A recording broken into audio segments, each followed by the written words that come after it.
இன்னைக்கூட mini குட்டி விலாகில் என்ன பார்க்க போகிறோம் அப்படின்னா, நம்மளுடைய இவ்வளோ வேலையிலையும் டென்ஷன்லையும் ஸ்ட்ரெஸ்லேயும் வந்து நம்ம இந்த மாதிரி ஒரு பெட்ஸு, நம்ம வீட்டில் இருக்கக்கூடிய குழந்தைகள் அவங்களுடைய சிரிப்பை பார்க்குறது, இதெல்லாம் தான் வந்துட்டு நமக்கு ஒரு பெரிய ஒரு ஸ்ட்ரெஸ் பஸ்டராக நம்மளுக்கு இருக்குது. எனக்குமே இப்படி தான் என்னோடய நாட்கள் போயிட்டுருக்கு. உமர் நல்லா தூக்கம். இந்த கேப்பில் நான் வந்துட்டு இந்த யோகா பார் ஓட்ஸ் வந்துட்டு ரெடி பண்ண போகிறேன். இதுக்கு வந்து 1 கப் பால் நான் எடுத்திருக்கேன். எனக்கு மட்டும் தேவையான அளவுக்கு நான் எடுத்திருக்கேன்.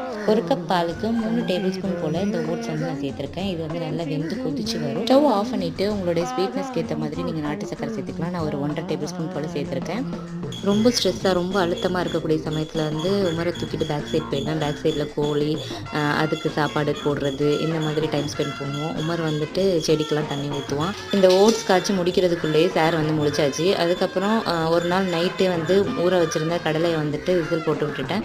ஸோ உங்களுக்கு ஸ்ட்ரெஸ்ஸாக இருக்க சமயத்தில் நீங்கள் வந்து என்ன பண்ணுவீங்க அப்படிங்கிறத கமெண்ட் செக்ஷனில் கமெண்ட் பண்ணுங்கள்.